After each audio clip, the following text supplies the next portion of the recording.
Good morning and welcome to my garden. Today I want to show you a little something that the Lord brought to my attention, and it's kind of an object lesson, and I'd like to show it to you. So come along with me for a minute. Sorry for the hammering this morning. There's some construction going on.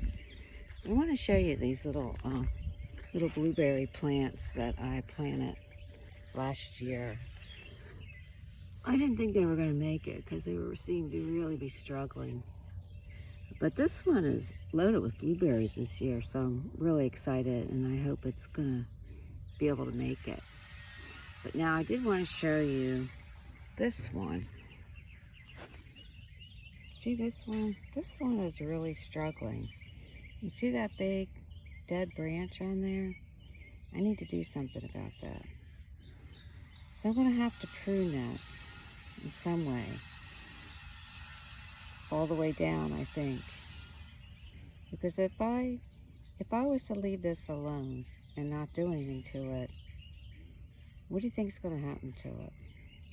More than likely it's going to continue to struggle because it's throwing energy to those dead branches, and nothing is going to happen there because they're already dead, but energy is trying to get to it.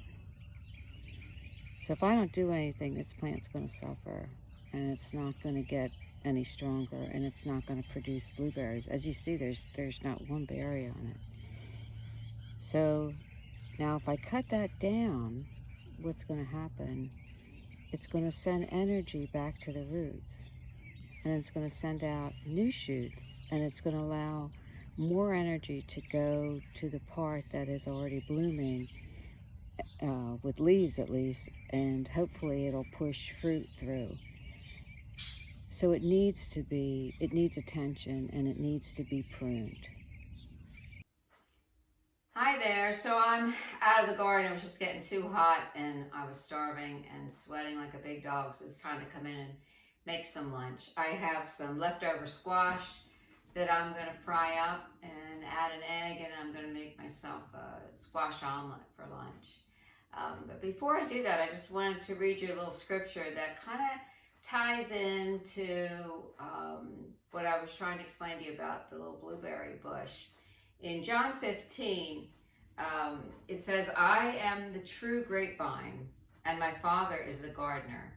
He cuts off every branch of mine that doesn't produce fruit, and he prunes the branches that do bear fruit, so they will produce even more. You have already been pruned and purified by the message I've given you. Remain in me, and I'll remain in you. For a branch cannot produce fruit if it is severed from the vine, and you cannot be fruitful unless you remain in me." You know, Jesus gives a clear distinction between the different types of pruning. There is the cutting off, and there's the cutting back. When we cut off the branch, we're cutting it off all the way down to the root, and we're throwing it away. When we're pruning, we may not always go all the way down. We're going to prune it back to where it needs to be so that it can begin to flourish. So we're not killing it, it's not dying. We're pruning it back so it will be more productive. Like if I was just to leave that little blueberry bush alone, it's gonna get green leaves on it, but it's never gonna produce fruit because all that energy is going to that dead portion of that dead branch that's on there. So that needs to be cut off. That needs to be pruned back. So then the energy can then go back into that, and then hopefully before summer's out, I'll have blueberries growing there. You know, and it's the same thing in our lives. There's times in our lives that we need some pruning. You know, and pruning builds character. It shapes us. You know, one of the most important things that we can have is our character. And sometimes, and I'll say most of the time, to work and develop a good character, you got to go down some bumpy roads sometimes. And when you're going down those bumpy roads, a lot of times you're being pruned. You know, and I always say it's hell in the hallway when you have to wait, and you're waiting through those difficult times for things to change and things to get better. But if you're in that place today where God's doing a little pruning on you, don't be discouraged or angry or upset about it. Just allow God to do his work. It's better than being cut off. If he cuts you off, and that's, when that happens, that's when Christians or people that call themselves Christians but don't produce any fruit. They just go through the motions, but they don't, they go to church or they put on, in front of other people, they do what they're supposed to do, but deep inside, they don't have that commitment.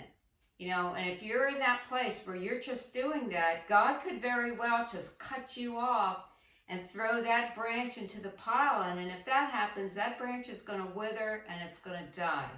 So I would much more prefer to be pruned in difficult times. Show me, Lord, what you want, what you're trying to teach me, and that's something that you can take the time and say, Lord, what are you trying to teach me in this time? Give me ears to hear, eyes to see, and a heart to receive what you want to say to me. Help me not to be blinded. Take the scales off my eyes that I can see what you're trying to do during this time, instead of withdrawing and being upset because you're going through a time of pruning.